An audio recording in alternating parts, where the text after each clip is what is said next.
For Lesson 9 project, another thing that seems to cause a little bit of confusion is using data validation. And when you are using data validation, what is important to read in the directions is which column is involved. So in this case, it's going to be column I. So you want to select the entire column. And even though there isn't data in all of the column, you want to apply it so that for future entries, the rule will carry through. So once you have selected the entire column, you are going to go to Data, and then in the Data Tools group, there is an option for data validation. You will select that option.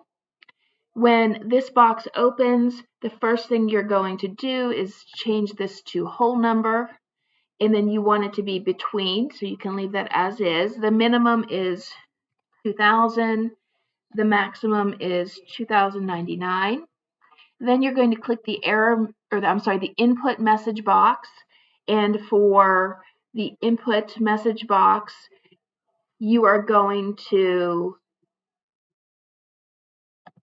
put the following message in the input message box. And then you're going to go to the error alert.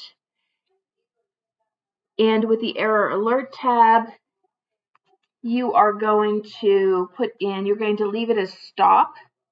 And then you're going to put in the same message, and then you're going to click OK.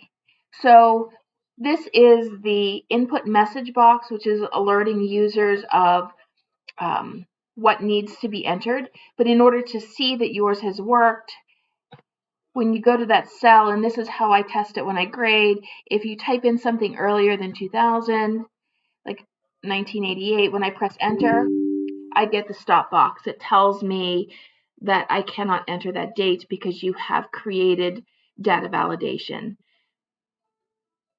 So then I can cancel it, and in my case, I'm just going to leave it as is.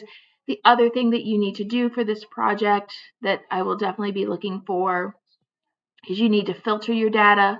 I think it's one of the final steps, so you would select the filter button next to the column heading. Click to select all to remove that, and then you just want caramel, and then you would click OK, and now you've filtered it. So I hope this helps you all.